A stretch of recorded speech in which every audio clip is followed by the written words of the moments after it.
broadcast network, AfterBuzz TV.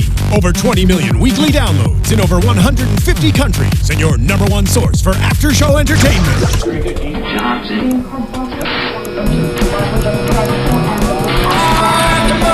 AfterBuzz TV, the destination for TV superfans, producing aftershows for over 300 of your favorite TV shows, interviewing celebrities and showrunners, and bringing you behind-the-scenes exclusives. All thanks to E! Entertainment's Maria Menounos, producer Kevin Undergaro, and internet leader Akamai. Now, let the buzz begin!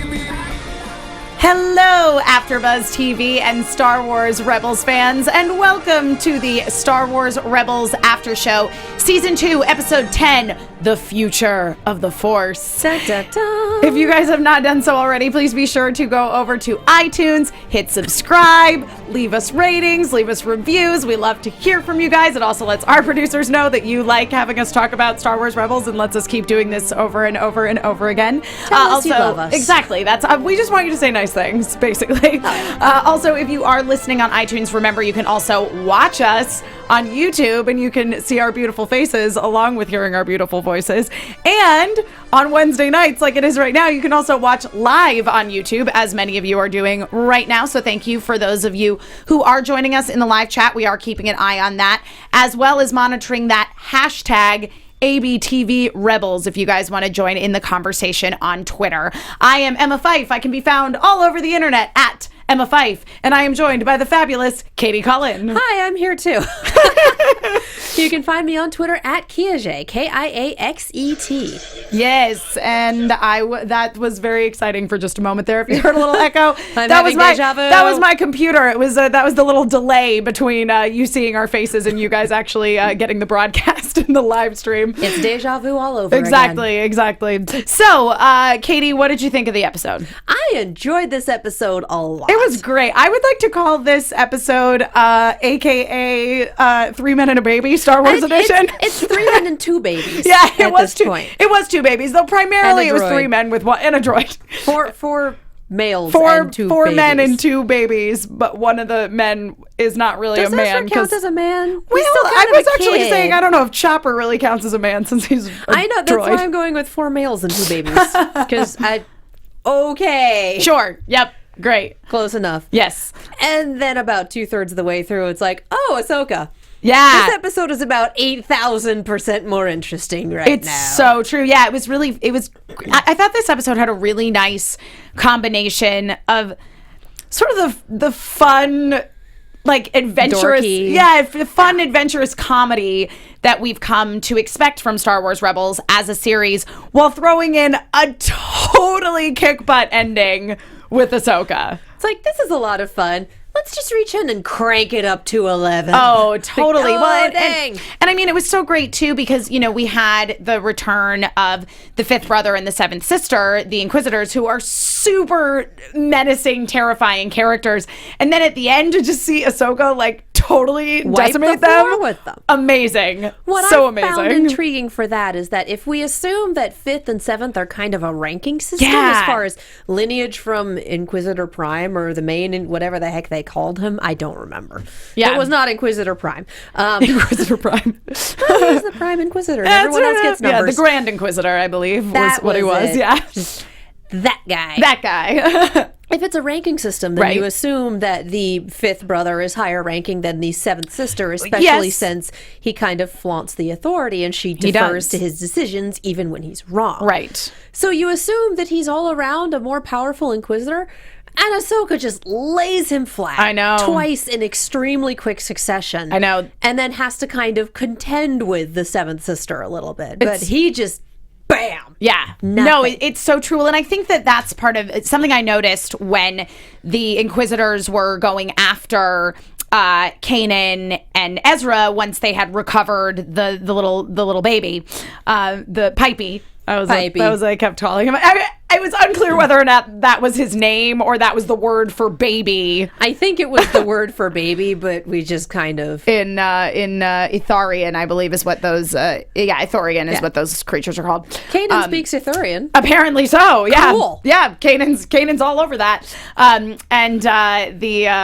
But yeah, so that, they've recovered the baby and they're kind of making their way through the city, which to me, this is a tiny tangent, slightly unrelated. It looked a lot like the level of Midgar in Final Fantasy VII, where they have the parade for Rufus's coronation. I'm just, when he gets promoted to president. Anyway, it was actually, no, it was in it's Juneau. It's Juneau. That's the town that it was, Junin, with the cannon and the parade. Man. Anyway, that's what the town looked like to me. The fact that you remember that and immediately associated it. Wow. I played that game many times.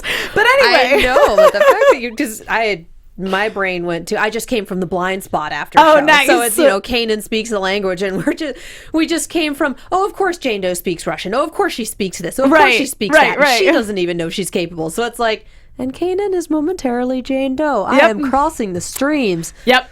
But so, they're pursuing them through the city, and the fifth brother said something to the seventh sister, like giving her directions, basically being like, when they realize that, they're inside the building, and he's like, all right, we're going to go do this thing. I don't remember exactly what his command was, but her reaction of, whatever you say, fifth brother, there was clearly like a little bit of, well, sure, I respect your authority. I don't understand why you outrank me, because clearly I am superior to you in every way. Sarah Michelle Gellar just doesn't care. She just crushes it. She's so good. Yeah. Yeah, she's so fantastic in this role. And it was so great at the end of this episode too, to see she and Ahsoka go toe to toe. Dang. I know. And Ahsoka she wipes the floor with the both of them. I know. Yeah. There isn't even a question when it comes to fifth brother. And I'm still stuck on he's a high-ranking Inquisitor. Goodbye. Yeah. Oh my goodness. So, she handily won the fight with the seventh sister as well. She did. Let's just talk about Ahsoka, because that's what everybody wants to talk about, because holy moly, that fight was amazing. Your jaw was hanging open the entire time. I would occasionally just look over and she'd be like, and I'm just like, oh yeah. Okay, Ahsoka shows up to this battle with 2 lightsabers.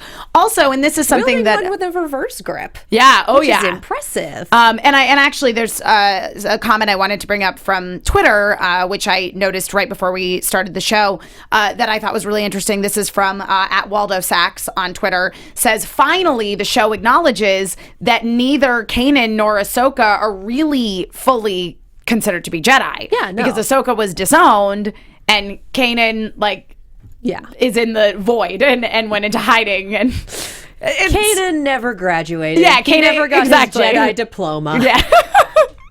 And Ahsoka was expelled, invited back, and dropped out. Yep.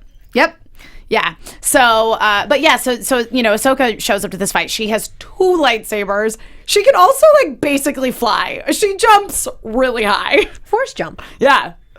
Yep. You just kind of explained it all the way, but we saw Ezra and Kanan do that earlier in the episode, jumping through, and then Zeb just catching the molten edges of the metal and pulling himself up like, yeah, whatever, no big deal. Yeah, I know. What did you think of Zeb's interaction with Chopper when they first discovered that the TIE fighters were parked on? So basically, they go to this planet. Ahsoka has basically 2 sort of leads on where the Inquisitors are going, and they're going to find out what the Inquisitors are after. They're not sure what it is, but the idea is they need to go to these 2 separate points and find whatever it was that the Inquisitors were looking for before the Inquisitors got to them. Yeah. And so, Ahsoka goes and discovers the baby that we see in sort of the cold open of this episode. Meanwhile, Zeb, Ezra, Kanan, and Chopper all go to this planet. Because they are somewhat equal to one Ahsoka. Correct. Not even quite, I would say. That's the somewhat part. The somewhat part. And they split up to go try to find whatever it is that they're looking for. And they find the baby, and then Ezra and Kanan are gonna go take this baby into hiding somewhere, or they find out about that the baby's been kidnapped. Yeah. So they go to find the baby, and Zeb and Chopper go to sort of like find the Inquisitors. Well, they find the TIE fighter, so they know that they're there. The baby in one of them. And just the exchange between, and that's what makes Chopper so interesting. I keep thinking of Bumblebee from Transformers Prime. Right. You don't have any lines that the audience can understand, but you have enough people around them reacting and translating that it works. Right. So the whole thing about, no, we'll blow it up after we get the baby out. What's wrong with you? Yeah. Just like, yeah, Chopper's got a body count and he doesn't really care about adding to it. Dang. I know, seriously. No, Chopper is a homicidal maniac. Like, he just is. He warmed up to the small children by the end. He did. Doing the little, I know. I love that he was just going to destroy the TIE fighters and Zeb's like, yeah, after we get the baby, we'll destroy the ship. What's wrong with you? I know. I'm like, Zeb is asking that. That's true. And Zeb's little bit about, honor guard, fear rebel, baby hunter. Also, I'm good at one of those. Yeah, well, also Zeb runs really fast. He does. He runs so fast because he finds the baby in the basket and is like running down the street with the 2 Inquisitors running after him. And he outruns them no problem. What I love is that we've established that he can pretty well hold his own against the Inquisitors. Yeah.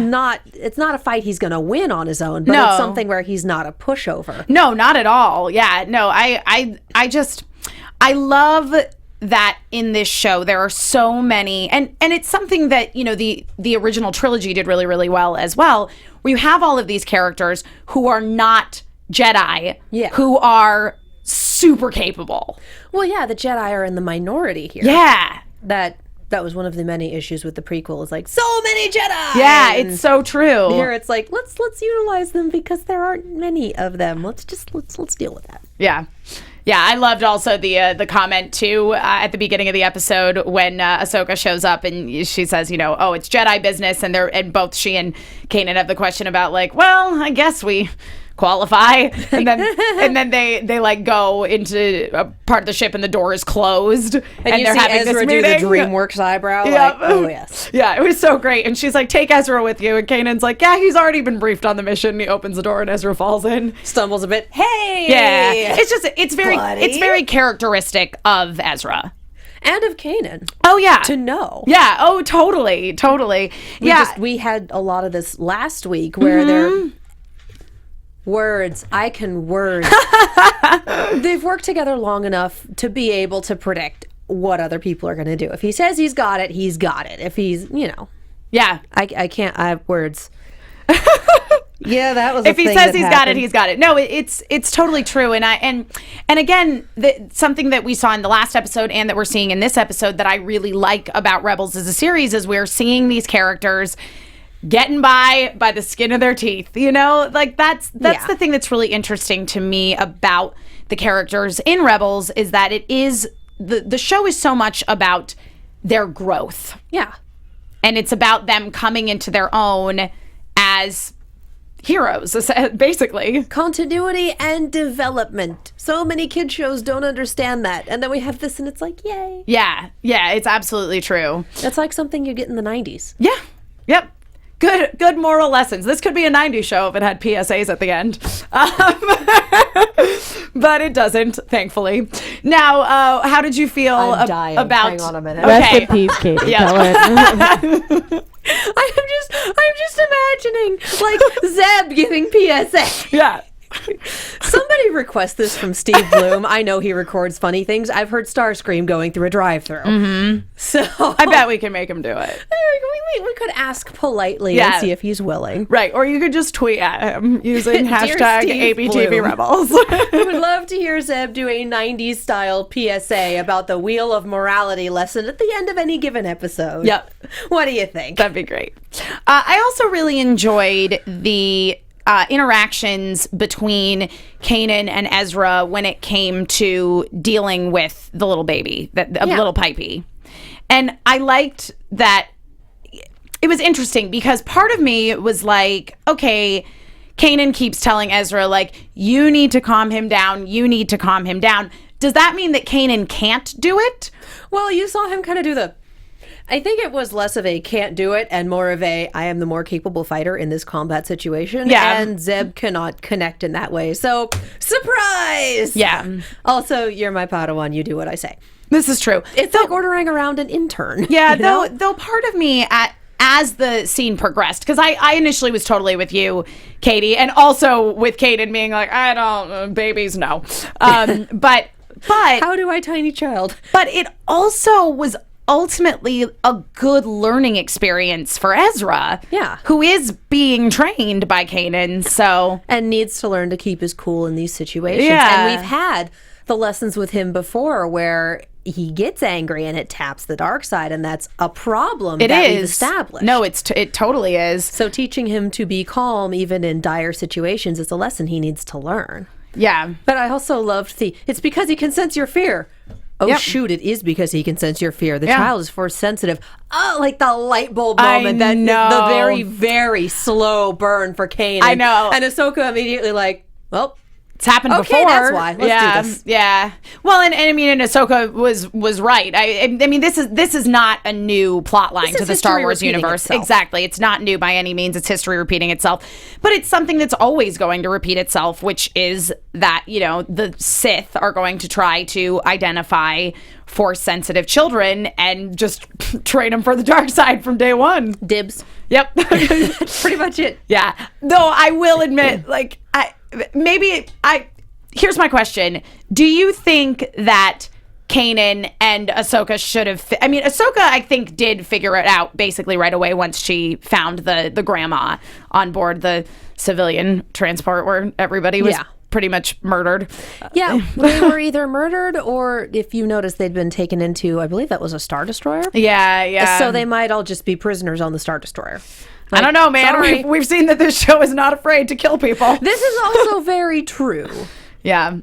But did you think it was unrealistic that Kanan wouldn't catch on right away when they're like, why are they after babies? I think that Kanan is one of those types of people that just latches onto something, and when he does, has no peripheral vision. Yeah. And so it really took that slow burn of, for it to dawn on him. I Even think that's though on fair. the other side of the fourth wall, we're sitting here going, no, seriously, dude. Yeah, Plus, exactly. he may not have known about the previous This is time. true, yeah. He was very young during the Clone Wars, Yeah. and he's probably no great shakes at history. Yeah. And he's been on the run for over half of his life. That is true. I can't blame him. Yeah. But No, me neither. He seems like one of those, once he's latched onto something, you literally need to put it in front of his face and say, this, Right. here, understand. Right. It's in big, bold text. There's very few words. I mean, come on, work with me here. And it was kind of a fun moment of discovery, too, with Kanan. And for us as an audience, because for us as an audience, it's funny because it's so obvious. Here is the program. Get with it. Right. And then for him to basically go, it was so obvious. He can sense your fear. Oh, God, he can sense your fear. Oh, yeah. And then And Zeb just kind of like, we're low on time. Yep. And then Ezra pulls the classic Ezra escape through the air conditioning. Through the air conditioning Why ducts. not? Yep. Let's do it. Let's get out. Which he has also done many times. So any other things that you want to touch on before we move into a little bit of news and gossip? I'm going to try to kind of scroll through the live chat here and the hashtag and address some things. Yeah, Justin Van Valkenburg, the fifth brother is the Brawn, while the seventh sister is Brains. Doesn't make sense that he still outranks her, though. I totally agree. Justin, again, wheel of morality. Like, dude, bone up on your Animaniacs. Yeah, well, I mean, because guys. because I think also that with Seventh Sister, we're seeing that Brains is better than Brawn. Well, she's also got the agility thing going on. And him, not so much. He is built like a bruiser. Totally. Roz Mystica thinks, I think the numbers represent when they joined as an Inquisitor, so the fifth brother was the fifth member to join. That makes sense. Justin Van Valkenburg, this is in regards to Kanan with the never graduating. Kanan is going for his GED. Let's see. Anything else really great No, here? let's move on. We're running out of time. All right, awesome. So let's move into some news and gossip. AfterBuzz TV News. Guys, I'm sure you all already know by now, but in case you don't, A couple days ago, it was officially announced that Star Wars Rebels has been renewed for a 3rd season. Yay! Look at how surprised we all are not. Not at all. As a matter of fact, Star Wars Rebels is the #1 rated show on Disney XD for viewers between the ages of 18 and 49. Nobody is surprised. It pulls in over 48 million unique total viewers in 157 countries and territories in 30 different languages. Pretty great. Again, look at how surprised we are not. Nobody is. And then another piece of news and gossip. This is in regards to The Force Awakens and finally makes all of my interests relevant in one beautiful package. Giant Venn diagram overlap. On the Tonight Show the other night, J.J. Abrams was a guest, and it was announced that Lin-Manuel Miranda, who of course wrote and stars in the hit Broadway musical Hamilton, which I have referenced on this show before, wrote the new Cantina song that will be in The Force Awakens, spawning a hashtag #Force4Ham on Twitter, in which people basically screen capped Star Wars with quotes from Hamilton songs, like lyrics from songs in Hamilton. So I brought up a couple of my favorites to share with you. At LEV Hall, she had a couple of really good ones. So this is a quote, "You strike me as a woman who's never been satisfied," which is from the song Satisfied, which is sung by Angelica Schuyler. The next one, this made me laugh so hard. "You have no control who lives, who dies, who tells your story." And it's a picture. It is a picture of George Lucas. Yep.